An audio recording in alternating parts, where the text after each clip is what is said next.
আজকে আমরা শিখব প্রথম n সংখ্যক বিজোড় সংখ্যার সমষ্টি নির্ণয়।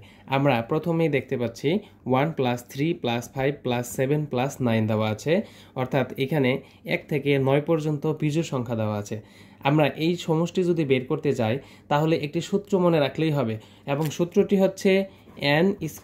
এখানে n হচ্ছে পদ সংখ্যা কয়টি আছে আমরা যদি দেখি 1 2 3 4 5, অর্থাৎ এখানে 5টি সংখ্যা আছে।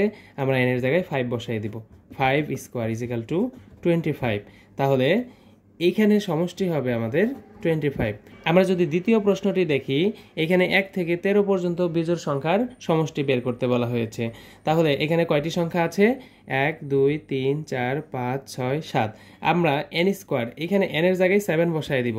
তাহলে 7 বসাই দিলে 7² = 49। তাহলে আমরা সমষ্টি পেলাম 49। এখন আমরা শিখব প্রথম n সংখ্যক জোড় সংখ্যার সমষ্টি নির্ণয়। এজন্য আমাদেরকে একটি সূত্র মনে রাখতে হবে। সূত্রটি হচ্ছে n² + n। আমরা যদি প্রথম প্রশ্নটি দেখি, এখানে দেখতে পাচ্ছি 1 2 3 4 5, অর্থাৎ 5টি জোড় সংখ্যার সমষ্টি বের করতে বলা হয়েছে। আমরা খুব সহজেই n এর জায়গায় শুধু 5 বসাই দিব। তাহলে 5² + 5।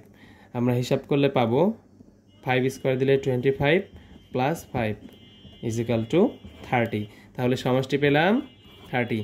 একইভাবে দ্বিতীয় প্রশ্নটা যদি দেখি, এখানেও জোড় সংখ্যার সমষ্টি বের করতে বলা হয়েছে এবং সংখ্যা আছে 1 2 3 4 5 6 7, 7টি, অর্থাৎ আমরা n এর জায়গায় 7 বসাই দিব।